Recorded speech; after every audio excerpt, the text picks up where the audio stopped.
કરીએ જ્યાં પૂર્વ કચ્છમાં ભારે પવનનો કહેર જોવા મળ્યો. કંડલામાં ધૂળની ડમરીઓથી ઉડતા દ્રશ્યો જોવા મળ્યા હતા. ધૂળની ડમરીઓ ઉડતા બેનરો અને હોર્ડિંગ્સ પણ ધરાશાયી થઈ ગયા. રસ્તાઓ પર જોખમી સ્થિતિ સર્જાઈ હતી. લોકોને સાવચેત રહેવા તંત્ર તરફથી અપીલ કરવામાં આવી.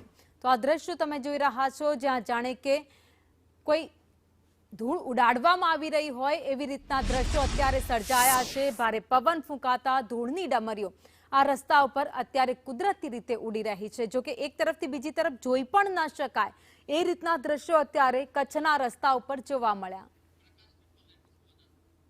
સંવાદદાતા પ્રકાશ દાનીચા અમારી સાથે જોડાઈ ગયા છે. પ્રકાશ, કચ્છજી જે દ્રશ્યો સામે આવ્યા છે ભયાનક ડરાવના દ્રશ્યો લાગી રહ્યા છે. ધૂળની જબરદસ્ત ડમરીઓ ઉડી રહી છે.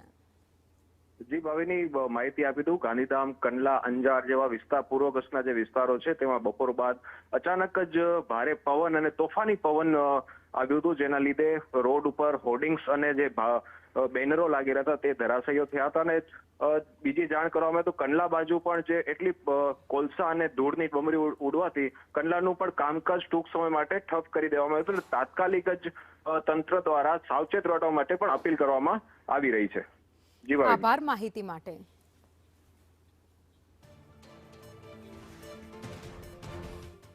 અને મોરબી જિલ્લાની વાત જ્યાં મિની વાવાઝોડા સાથે માવઠું થયું. નવલખી દરિયામાં કરંટ અને પવન ફૂંકાયો. વાંકાનેર, હળવદ અને ટંકારામાં વરસાદ વરસ્યો. કમોસમી વરસાદથી ખેતીના પાકને નુકસાનની ભીતિ સેવાઈ રહી છે. ભર ઉનાળે ચોમાસા જેવો માહોલ મોરબીના ટંકારામાં જોવા મળ્યો. તો મોરબી જિલ્લામાં મિની વાવાઝોડું આવ્યું હોય તે રીતે જોરદાર પવન ફૂંકાયો હતો. આસપાસના દરિયાઓમાં પણ જોરદાર મોજા ઉછળતા જોવા મળ્યા હતા.